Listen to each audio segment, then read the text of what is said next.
Thank you, Mr. Mayor. Also joining me, us here today, besides the Mayor and the Governor, is the United States Attorney John Walsh, for the District of Colorado, Mr. Jim Yacone, the Special Agent in charge of the FBI in Colorado, and Carol Chambers, the District Attorney for the 18th Judicial District. I will give you a briefing. I will ask District Attorney Chambers to make some comments, and Mr. Yacone from the FBI. And you'll have to excuse me, but I've got a lot of notes here. There's a lot of information to impart to you.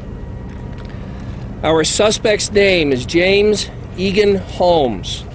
Middle name E-A-G-E-N, last name H-O-L-M-E-S. Date of birth 12/13/87. He resides at 1690 Paris Street in Aurora, apartment 10. I'll be discussing the situation at his apartment in a few minutes. His history with the Aurora Police Department is one traffic summons for speeding in October of 2011. We have no other criminal history on Mr. Holmes. This event began at 00:39, so 39 minutes after midnight. The first calls came into 911. I'm told by a colleague, you could describe it as hundreds of calls coming in. Within roughly 1 minute to a minute and a half, police officers were on scene and apprehended Mr. Holmes in the back of the theater. There were approximately 25 officers on scene within minutes.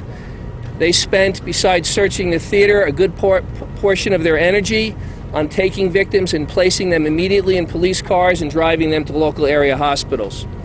In the end, with the assistance of our colleagues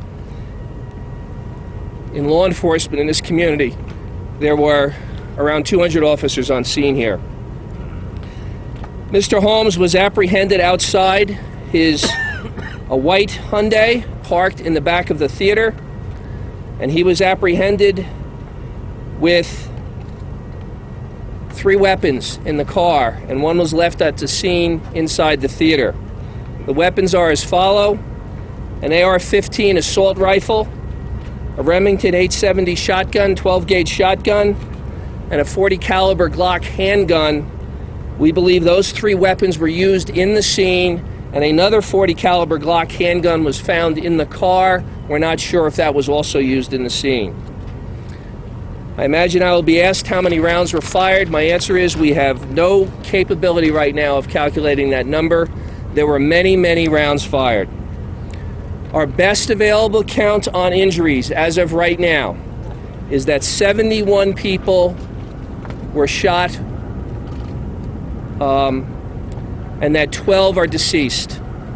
2 died at area hospitals, and 10 are deceased in the crime scene at this time, and we are making best efforts to identify and remove those 10. There are many critical patients, and I'm not in a position to give you any update on the 59 who were injured. We believe that as part of this assault, Mr. Holmes set off 2 devices to distract the crowd. They ignited in some form and released some sort of irritant or smoke.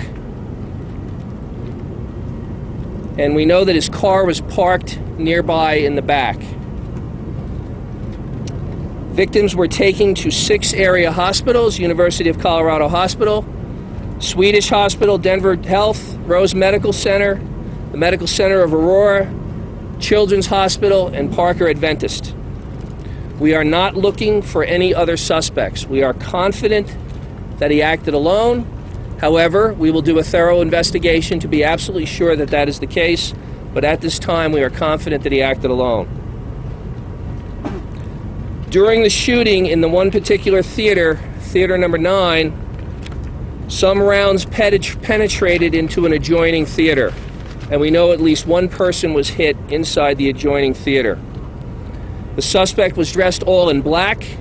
He was wearing a ballistic helmet, a tactical ballistic vest, ballistic leggings, a throat protector and a groin protector, and a gas mask, and black tactical gloves.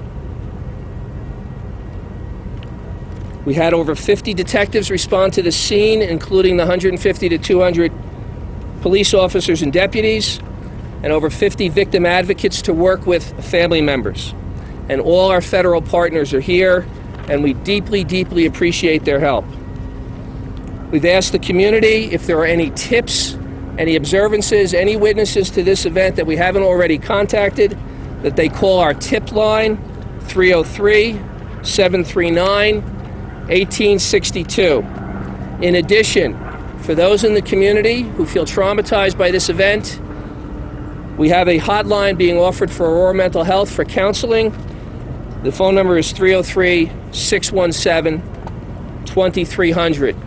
The crime scene is rather large. It includes numerous cars in the parking lot. We're doing our best to get them released to the owners of those cars as soon as possible, but we will be here for some time. With regard to the residents, Mr. Holmes lives at 1690 Paris Street. We responded up there fairly quickly after we identified him, and our investigation determined that his apartment is booby-trapped with various incendiary and chemical devices and apparent tripwires. So we have an active and difficult scene there. It may be resolved in hours or days. We simply don't know how we're going to handle that. I will tell you that we've evacuated residents to a safe distance, and it includes 5 buildings in the area being evacuated. We've been asked how many folks were in the theater. We can tell you there were 4 showings of the Batman movie. All of them were sold out, and we have interviewed close to 200 witnesses. As to how many people were in the theater, that's the best I can tell you. A caution about social media. Please, as responsible journalists, be very careful. We are analyzing all social media that is out there about this event, and I can tell you that we are already finding that there are a lot of pranks. There's even someone who called a national media station and represented to be me. Our colleagues in the adjoining mall have closed the mall for the day out of a cooperation and spirit of cooperation with our investigation.